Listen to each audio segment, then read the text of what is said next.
Hello and welcome to emergency broadcast number 5. I am hosting this one, so anyone that likes Hugh's zany antics should turn off now. Today we're going to be talking about Mike Mamula. Do you know who Mike Mamula is? I don't know Mike Mamula. A lot of people don't know who Mike Mamula is, unless of course you're a Philadelphia Eagles fan, in which case he's ranked high on the board of your worst draft picks ever. I'm excited. I'm as excited as you are because I know nothing about Mike Mamula. He did Adam Mwema, and I was like, I can come up with something about a player whose last name starts with M and begins with A also. And this is the prime rib roast content you've been desperately waiting for. Mike Mamula. So, the year's 1995. Philadelphia are looking to replace Mr. Reggie White. This chap. 2 years after he's already departed for Green Bay. Funny story, he did actually retire from football. Said he would never play football again unless God commanded him to do that. Obviously, this is Reggie White. This is the Minister of Defense. This is a very religious man. And obviously, everyone should and would respect his religious views. Not Mike Holmgren, who called up Reggie White on his retirement and left a message on his aunt's phone saying, "Hello, Reggie. This is God. I want you to come and play for the Green Bay Packers." And what did he do? He went to play for the Green Bay Packers. Classic. Mike Holmgren 1, God 0. So the Eagles are looking for someone to replace in their defensive line, okay? They hold the 12th pick in the draft. We're going into 1995. The combine at this point is largely irrelevant. Players are advised by their agents to save all your best workouts for your pro day, for your individual drills, and no one focuses on the combine at this point, okay? This is 1995. Was it still a case of you get invited to the combine? The combine existed, but it wasn't broadcast. It wasn't seen as the be-all and end-all that it is seen as today. And this story is seen as basically what's the word? A cautionary tale. There you go. That is exactly what I wanted to say. Fantastic. A cautionary tale about workout warriors. Because Mike Mamula was the first player to ever specifically train for the combine. Blows my mind that no one had thought of this before. Thought to do that before. A very specific and niche set of drills that you know you're going to have to do in order to get drafted. And nobody thought, well, I better train for those. Mike Mamula, who is at Boston College, finished the season with, I think, 13 or 14 sacks. He was the #1 rated player in the blowout against Notre Dame, who were rated #1 that year. It was arguably one of the greatest college games of the decade, and Mike Mamula was the best player on the field. So if you're Philadelphia sitting at number 12, you're looking at Mike Mamula tear it up in Boston. You're licking your lips. So in his senior year, he was a starter at defensive end. Versatility much? And kicker and punter. A player that shows that type of versatility and ability to get to the quarterback is going to be on the radar of NFL scouts no matter how he runs at the combine. And he did run at the combine. He'd been doing plyometrics. So he was doing the Boston College strength and conditioning coach was a guy called Jerry Palmieri, and he used to base all his off-season drills on the combine drills. So he was the only guy that was doing this. And Mamula really enjoyed doing it, and it showed up on game day, as we just proved with those stats. Yeah. And he said to his agent, right, this guy called Brad Blank, who is a very unknown agent, he Brad said, Blank. yeah. It sounds like he got bored making up his name halfway through. Okay, I'll be Brad Blank, that'll do. So Mamula goes to Brad Blank and says, I think I'm going to tear up the combine. In fact, I'll make you a bet. He bet his trainer, He Brad bet his Blank. agent. His agent. He bet his agent, Brad Blank. This name is still making me laugh. That as a defensive end, he would run a 4.5 40. Unheard of. Unheard of, right? Unheard of. Because this is pre-CJ2K. This is rapido 40 times. I'll tell you what he ran it in. He ran the combine 40-yard dash in 4.58 as a defensive end. Mamula was shifting. Faster than pretty much every other cornerback in that draft. We've pulled some stats, and who's he beating on the 40? I can tell you that 4.58 has Mamula in rare company.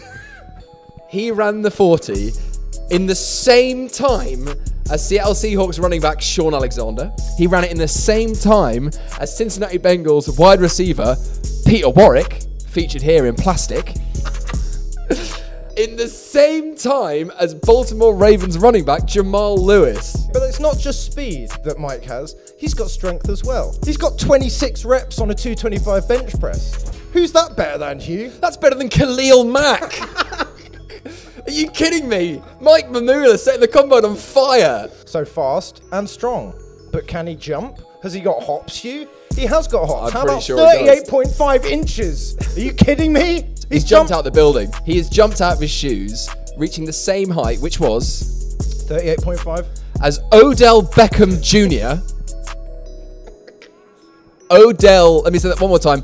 Odell Beckham Jr. jumped the same height as Mike Mamula, Marshawn Lattimore, and N'Keal Harry. Mike Mamula has outlifted, outjumped, and outrun some of the best names you've ever heard in the NFL. At this point, remember, Philadelphia are looking to fill a big Reggie White-shaped hole. Well, there's a very important trade, which I'm sure you're going to want me to mention at some point during this. Yes. Let's go to the day of the draft. Tampa Bay hold the number 7 spot. They got their eye on Derek Brooks, but at this point, Derek Brooks, a very high pick for Derek Brooks. We didn't know he was going to go on to be absolutely dominant. Beast. And so what do? They think, well, we know Philly have got their eyes on Mamula. They don't want to take Warren Sapp because Warren Sapp's got some dodgy off-the-field issues. Tampa Bay has traded to Philadelphia this pick. They trade number 12, number 7, switch it out. So now Philly's at number 7, Tampa's at number 12, and they've got 2 extra second-round picks. What happens? Eagles select defensive end from Boston College, Mike Mamula. Mamula gets taken number 7 by the Philadelphia Eagles. Sapp starts falling. Warren, right now, the emotions. I mean, it's just a tough situation. I'm just sitting here waiting around, but I mean, it's not that tough. You're Drew Rosenhaus as the agent. What are you hearing on the phones right now? Well, my phone's ringing right now, so I think it's going to be any second. Literally, this could be the key call. Yes, Jerry.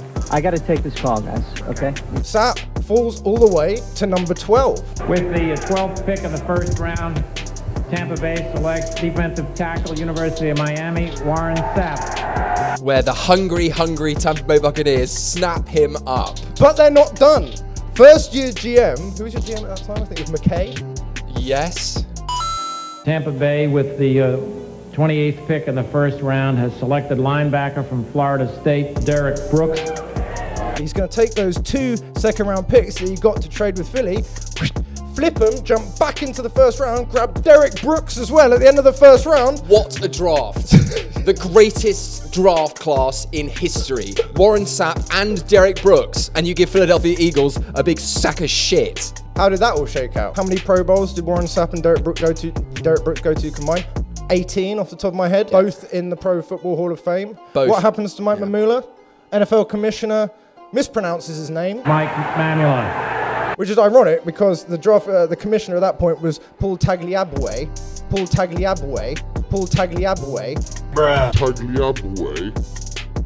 And you've just mispronounced it. It's Tagliabue. Tagliabue. That's what you fucking get, Paul. Tagliabue. You can't get on a man for mispronouncing something and then mispronounce his name. That's how you feel. That's how Mike Mamula felt if you're watching this now, Paul. Mike Mamula's happy because remember, he's made a bet with his agent that he's going to run a 4.540. Do you know what the bet was for? No. Big screen TV, baby. Is that it? Yeah. Which at that point would have been a huge boxing television. Let's have a look at some of the big screen TVs that are available in 1995. Bing, bing. One more.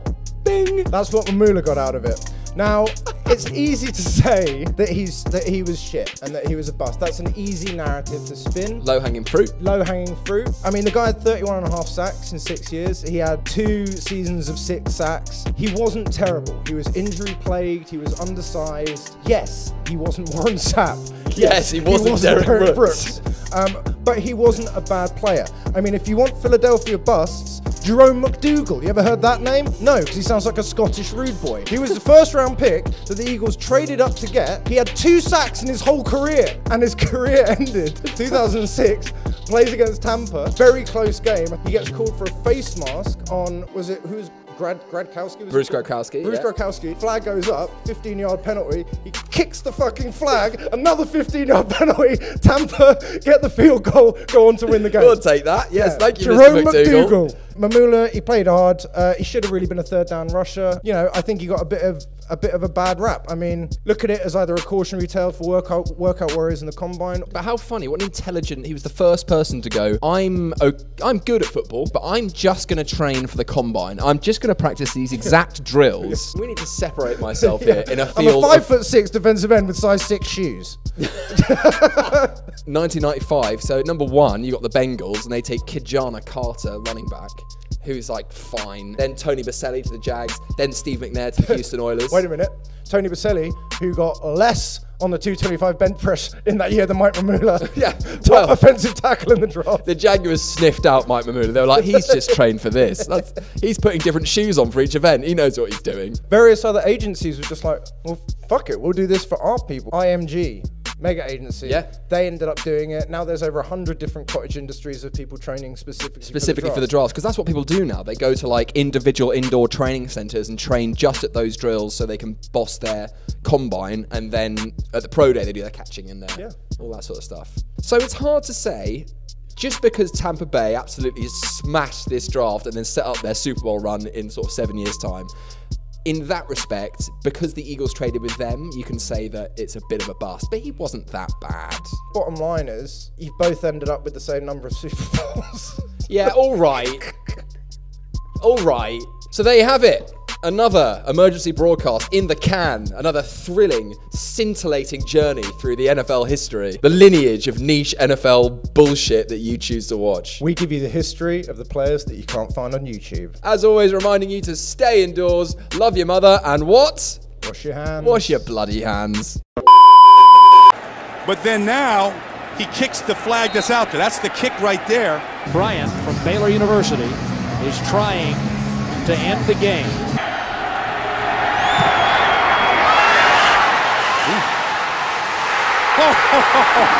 Unbelievable!